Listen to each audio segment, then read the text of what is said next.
Bonjour à toutes et à tous. Je suis ravie de vous retrouver pour cette nouvelle édition des initiatives positives. Ça faisait longtemps que nous n'avions pas pris la parole sur ce sujet des initiatives positives. Donc je suis vraiment très contente de pouvoir refaire un live pour présenter une très belle initiative aujourd'hui. On va inviter nos deux invités, donc ce sont Julie de Gironde et Claire de Souza, qui sont toutes les deux auxiliaires de puériculture au CHU Estin de Clermont-Ferrand.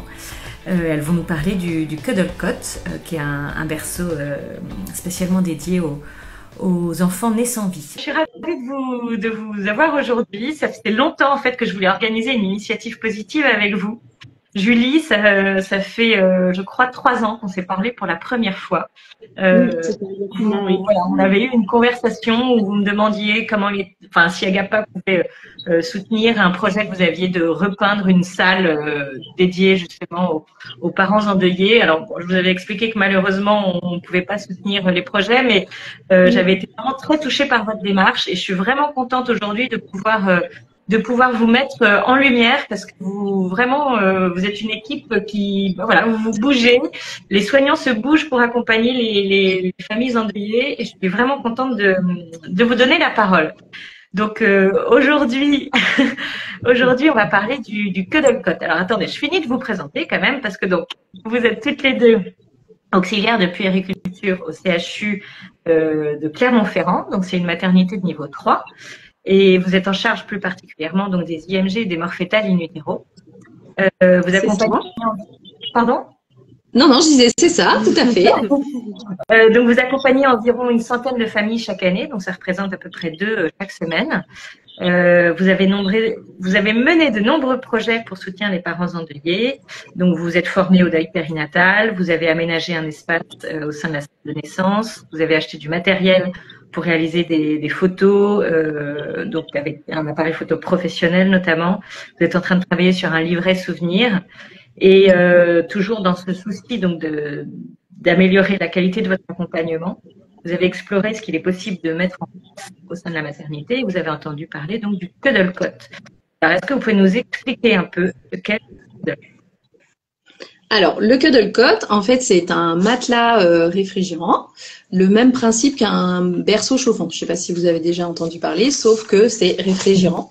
Et en fait, on a réfléchi à un dispositif qui nous permettrait de conserver le corps des enfants plus longtemps pour laisser du temps aux parents d'avoir leur enfant proche d'eux le plus longtemps possible. Parce que malheureusement, avant ce dispositif, on avait des heures à respecter pour pouvoir après prendre en compte le corps de l'enfant. Donc là, du coup, ça nous permet de leur laisser beaucoup plus de temps où l'enfant est dans des conditions confortables et la famille a tout son temps. Et voilà.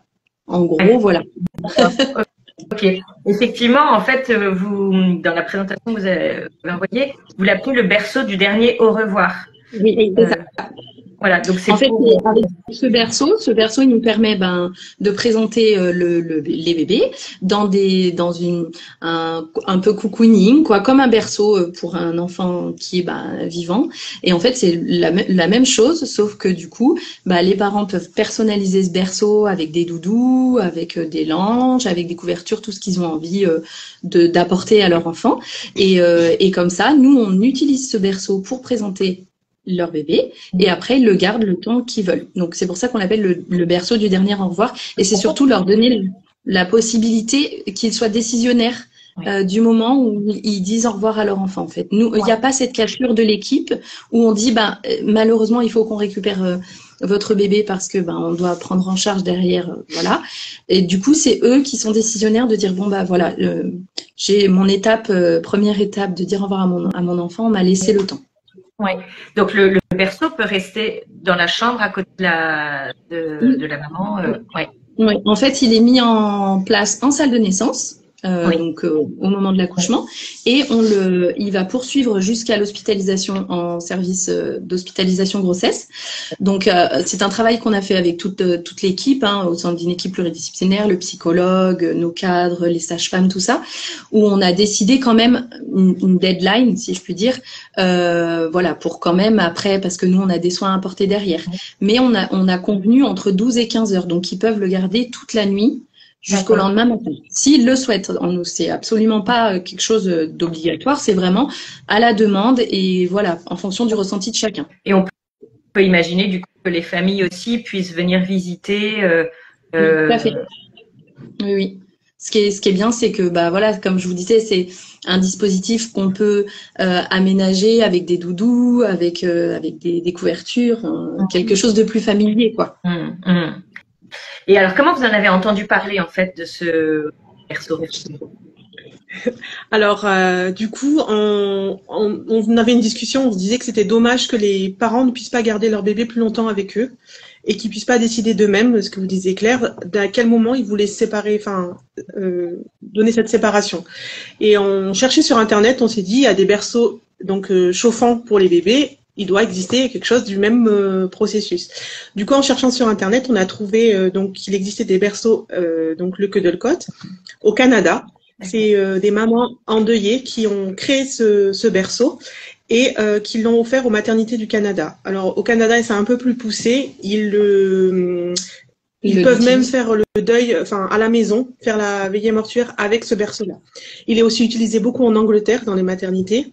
Ouais. Et on a cherché sur Internet où est-ce qu'on pouvait trouver du coup ce Cuddlecot. On s'est dit, il doit bien exister en France. Et on a trouvé une entreprise, c'est une entreprise funéraire à Lyon. D'accord. Ils ont une commerciale qui a été formée en Angleterre et qui vend ce berceau, ce Cuddlecot. Elle le vend partout en France et l'entreprise c'est Flexmore du coup. Et elle est vraiment concentrée là-dessus. Elle se déplace, elle vient présenter le berceau, elle explique tout le processus et tout ça et voilà. Et c'est comme ça qu'on a découvert. Du coup, on a vu plusieurs témoignages aussi de mamans, de parents. Et on a trouvé les témoignages intéressants. Alors, il y en a qui adhéraient, d'autres moins, mais ça, après, chacun ressent les choses comme elles viennent, voilà. Mais on s'est dit, on va contacter donc cette dame de Lyon. Ce qu'on a fait, et après, c'est lancer le projet, de trouver un financement, de monter le projet, de faire accepter le projet dispositif au sein de l'équipe, voilà. Oui. Ouais, c'est ça. Donc, il y a quand même vraiment toute l'équipe qui est impliquée. En fait, ça peut pas se faire sans une équipe. Non, oui, on a besoin de l'aval de tout le monde. On en a parlé au sein on a eu besoin de l'aval de nos cadres, de notre chef de service. On en a parlé avec le psychologue aussi parce que c'est quelque chose qui peut être aussi refroidissant, c'est le terme, mais pour certains personnels hospitaliers, c'est pas facile en fait pour certains de nos collègues de voir un dispositif comme ça. C'est pas un berceau qu'on voit tous les jours en fait. Donc voilà, comment les équipes allaient réagir aussi à ça. Et puis on n'a pas toute la même approche du deuil, de la mort, donc il faut aussi trouver un juste milieu pour tout le monde. Il faut que tout le monde puisse adhérer au projet. C'est le cas. Voilà, c'est ça. Du coup, oui, ça a été très bien accueilli. Dans l'ensemble, c'est très bien accueilli. Ouais. Et du coup, est-ce qu'il y a d'autres maternités en France qui utilisent aussi le Cuddlecot? Nous, dans nos recherches, on a essayé de se renseigner auprès de grosses maternités pour savoir si elles en avaient déjà l'utilité, si elles en possédaient. On a contacté la maternité de Tours parce que c'est la dame de Flexmore qui la représentante. C'est une maman qui leur a offert à la maternité de Tours. Mais en fait, elles ne l'utilisent pas forcément parce qu'en fait, c'est pas partie d'un projet d'équipe, donc c'est pas quelque chose qu'elles ont travaillé, qu'elles ont l'habitude d'utiliser dans leur pratique. Et sinon, c'est la maternité c'est à Lyon. Une autre maternité. Oui, c'est la maternité mère-enfant de Lyon qui l'utilise, mais elle l'utilise en chambre mortuaire. Elle l'utilise pas en service. D'accord. Donc vous êtes vraiment maternité. Il y a celui qui l'utilise. On est les premiers en France à l'utiliser en service. D'après ce que nous a dit la représentante. Voilà. Elle, en tout cas, pour elle n'en avait jamais vendu jusqu'à maintenant en France. D'accord. Alors, dans le dossier de présentation aussi de votre projet, vous reprenez des témoignages, dont celui de Marie, qui dit ceci: le Cuddlecot nous a fait cadeau de temps. Et avec ce temps, nous avons créé des souvenirs. Notre famille a pu venir voir notre fille à différents jours sans nous submerger d'un seul coup. J'ai pu passer la nuit avec elle, la câliner et faire des choses normales. Le Cuddle Cot m'a permis de ralentir dans une période de chaos. Cela m'a permis de prendre un certain contrôle car j'ai pu choisir le moment venu pour nous de nous dire au revoir. Donc, je crois que ça a particulièrement résonné pour vous, cette question de temps. Oui, totalement. Et c'est dans cette démarche première où on s'est dit il faut qu'on trouve quelque chose, qu'on est tombé sur ces témoignages et on s'est dit en fait vraiment c'est bien, enfin c'est vraiment ce qu'il nous faut. Il faut que, et après nous en parlant avec les couples aussi, ce qu'ils nous disent, ce qui est difficile, c'est la cassure. Qu'on leur dise, ils sont là en train d'accompagner leur enfant malheureusement dans ce moment, et nous on arrive un peu l'équipe soignante avec nos gros sabots si je puis dire, mais voilà il va falloir qu'on vous reprenne votre bébé, et voilà c'était vraiment cette cassure qu'on avait eu ce retour de nous dire on leur laisse pas le choix, on leur laisse pas leur place de parents et de prendre vraiment leur place et le temps qu'ils ont besoin surtout. Voilà. C'est cette cassure-là des 2 heures. Enfin, c'est parce que nous, en salle de naissance, on les garde pendant 2 heures en surveillance, les patientes. Et c'était un peu cette cassure-là, quoi. Au bout de 2 heures, faut arrêter. Enfin, voilà. Et ça permet aux parents de décider à quel moment ils ont envie de dire au revoir à leur bébé, de le laisser, de prendre le temps de prendre du temps avec lui aussi et de pouvoir aussi le présenter à leur famille, parce qu'il y a des personnes qui souhaitent présenter leur bébé à leur famille. Et nous, en salle de naissance, on ne peut pas faire rentrer, on a le bloc opératoire à côté, donc on ne peut pas faire rentrer les familles. Il n'y a que le papa qui peut rentrer. Donc là, du coup, comme les dames peuvent partir avec leur bébé dans la chambre, ça permet aussi aux familles de venir, et à certaines familles pour qui c'est important. Donc, c'est bien aussi de pouvoir donner cette chance aux familles de... Ouais. Et du coup, là, ça fait maintenant 2 mois, hein, je crois que le berceau, il est arrivé autour du 15 octobre pour la journée mondiale du deuil périnatal. Donc, votre service est équipé maintenant depuis 2 mois. Comment est-ce qu'il est utilisé? Quelles sont vos observations? Est-ce que vous avez observé des changements dans l'accompagnement des familles? Alors là, du coup, ce que je vous disais, donc, c'est qu'automatiquement, toutes les personnes qui souhaitent voir leur bébé, on leur met le berceau en place. On leur explique le fonctionnement, on leur explique le protocole, et après c'est eux qui décident à quel moment ils souhaitent l'enlever ou pas. Et là dernièrement, on a eu un témoignage d'une maman qui connaissait pas du tout du coup le berceau, ouais. Et on lui a mis en place. Elle a gardé son bébé avec elle la nuit. Elle a pu l'avoir contre elle toute la nuit. Refaire des photos. Voilà, et elle était très contente en fait de découvrir ce berceau-là. Elle a dit que ça l'avait beaucoup aidé à pouvoir dire au revoir à son bébé. Ça l'avait beaucoup aidé dans son cheminement. Voilà. Le papa, par contre, lui, il a moins adhéré. Il a pas vraiment compris. Limite, c'était un peu dur pour lui. Voilà. Ils avançaient pas du tout au même rythme, en fait, c'est ce qu'il nous a dit. Il a bien laissé la maman faire ce qu'elle avait envie de faire avec son bébé, et elle a pu le garder toute la nuit.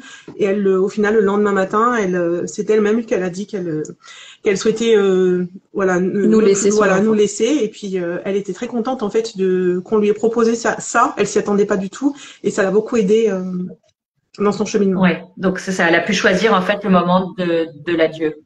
Oui, voilà. C'est ça. Et puis et puis la présentation aussi aux familles, comme disait Julie tout à l'heure. Vraiment, ça met un moment cocooning dans la chambre où ils sont avec leur famille. C'est pas aussi, c'est toujours médicalisé, mais moins qu'en salle de naissance.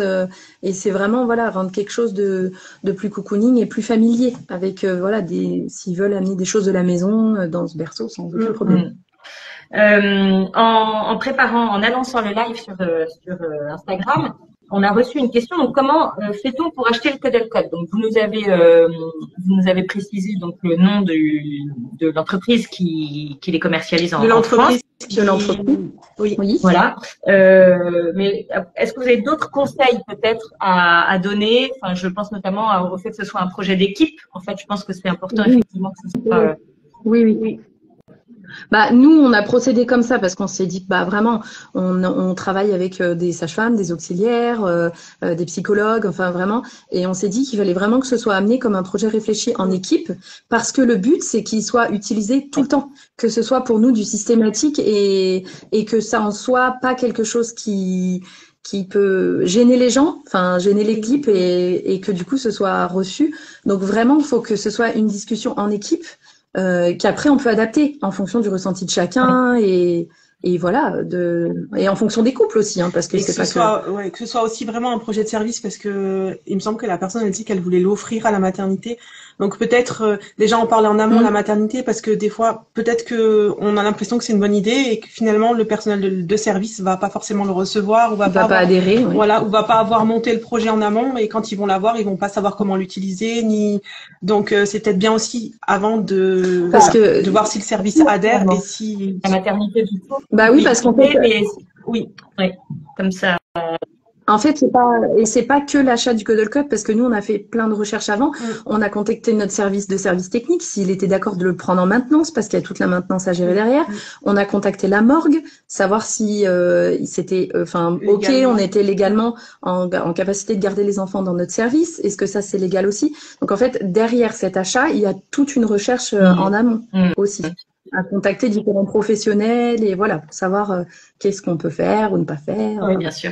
Et donc, du coup, est-ce que vous seriez d'accord pour accompagner peut-être d'autres maternités, enfin, en tout cas, donner des conseils à d'autres maternités qui veulent s'équiper ou Ah oui, bien sûr. Oui, sans problème. Au contraire, maintenant en plus, je vais pas dire qu'on maîtrise le sujet, mais c'est un peu notre bébé. Donc du coup, on connaît. Si on peut aider, au contraire. Ce projet peut adhérer, peut et que ce soit faire dans d'autres maternités. Dans toutes les maternités, oui. Enfin après. Comme toujours en fonction des couples, mais c'est vrai que c'est tellement bien cet avancement qu'on fait, parce que c'est un sujet tabou et qu'il faut être là pour accompagner ces couples. Il faut qu'on avance sur ce sujet. Il y a quelques années encore, dans nos pratiques, on faisait pas du tout ce qu'on fait maintenant. Les photos, le soutien, les empreintes, enfin toutes ces choses, ces petites choses qui peuvent être rien mais qui sont très importantes pour ces couples. Donc voilà, nous, tant qu'on pourra continuer, on continuera, et si on peut donner nos idées sans problème. Ok. Justement, est-ce que vous avez d'autres projets pour accompagner les familles endeuillées? Alors là, on est sur un projet de faire des petits livrets pour les familles d'accompagnement, avec des petites photos, des empreintes, vraiment un petit livret souvenir. Une mèche de cheveux si des fois mal. Un petit livret souvenir. On a aussi là, on est avec une association qui s'appelle Abracadabra, qui nous fait des nids d'anges pour les enfants. Donc elle nous crée des nids d'anges qui sont adaptés pour les Cuddle Cot du coup. Et voilà, après un projet avec le petit l'achat de notre imprimante, on est là-dessus aussi. L'achat d'une imprimante, et on a pour projet, mais ça sera pour l'année prochaine, pour la journée du deuil périnatal, on voudrait dans le hall du CHU faire un petit stand pour de la prévention, pour des explications, pour conseiller les gens, aider les gens, leur expliquer les choses, montrer ce qu'on fait dans notre service. Et ça, c'est un projet qu'on aimerait faire avec le service de diagnostic anténatal qui est aussi au sein de l'hôpital. Super. Écoutez, vraiment bravo pour toute cette énergie que vous déployez pour soutenir les familles endeuillées. Vraiment, je porte la voix là des personnes que nous accompagnons chez Agapa. C'est vraiment, les premiers moments sont vraiment essentiels en fait. Et donc vraiment, merci de vous investir dans ces premiers moments. Est-ce que vous avez un dernier mot à ajouter avant de... Oui, on a des remerciements à faire. On a plein de remerciements à faire. Non, mais déjà, vous, merci de nous donner la parole et de nous avoir soutenus depuis le départ. On a toujours été en contact avec vous et voilà, nous laisser présenter notre projet, être là, nous conseiller. Donc ça, c'est top. Et après, toutes les associations qui nous soutiennent, qui nous aident depuis le début, on peut les citer, hein, mais. Oui, il y a alors Gigos qui nous a aidé à financer notre Cuddle Cot, les Sœurs Optimistes aussi qui nous ont aidés. C'est une association qui est basée à Châtel-Guyon, à côté de Clermont-Ferrand, qui nous a aidés aussi pour le financement. Il y a aussi la Doga, qui est une association au sein de notre service de maternité. Qui nous soutient beaucoup. Qui nous aide et qui il y a les associations de couture aussi qui nous Abracadabra Cantal Cœur qui nous crée les petits linges pour les bébés. On a aussi la petite Émilie, l'association La Petite Émilie, à qui on achète les petits livres pour les frères et sœurs pour l'explication. Et on a Spama qui nous offre aussi les petites boîtes souvenirs. On est bien entourés, et tout le monde répond positivement toujours à nos démarches. Donc voilà, on espère continuer. Et vraiment, on tenait vraiment à remercier toutes ces personnes. Et même l'équipe qui nous suit dans nos folies, nos cadres, notre chef de service, tous ceux qui nous suivent un peu, parce qu'on a une idée à la seconde. Donc faut réussir à nous suivre derrière.